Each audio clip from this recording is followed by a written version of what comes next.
Дорогие минчане и гости столицы, я хочу з вами думкай сваёй подзяліцца. Карацей, гэта дзіўна, але селяві.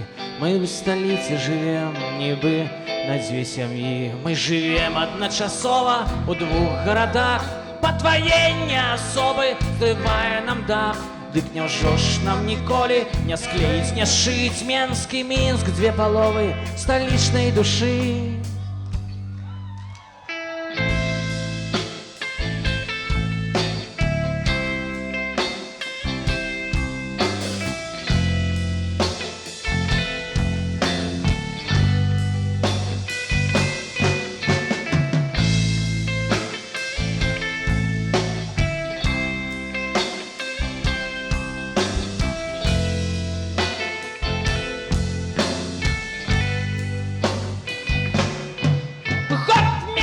Першы горад з тых двух гарадоў, не пабачыш на мапах сучасных гадоў.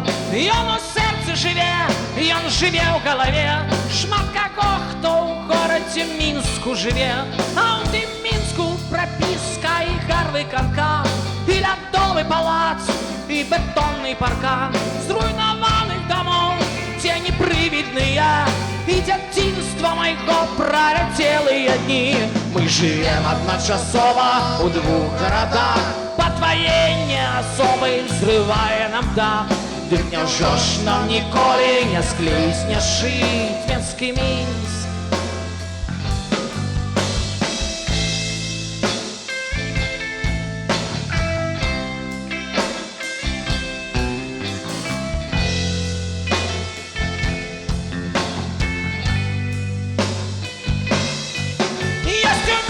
Назовы безрадостные, есть коллекторная, есть базисная. Там народ забеспечивает правильный наш выконание задачи поставленное. А по Менску приемно шпацировать, дробный кромок витрины утульно горать. Там готычные вежи костелов старых, там даховка и брук, там дворы и муры. Мы живем одночасово у двух городах. Падваенне асобы зрывае нам дах. Дык няўжо ж нам ніколі не склеіць, не сшыць.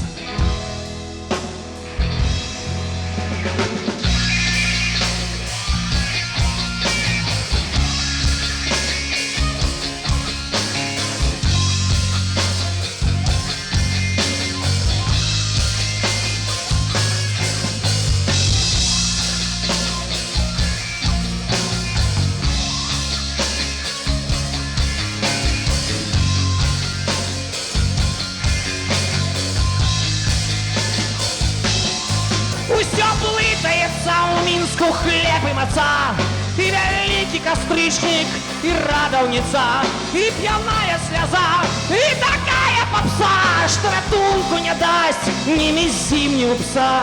Но з Менскам нічога не можна зрабіць, немагчыма яго зруйнаваць, захапіць. Ён ніколі твой Менск не згніе, не згарыць, будзем мовай тваёю с тобой говорить. Мы живем одночасово у двух городах. Мы живем одночасово у двух городах.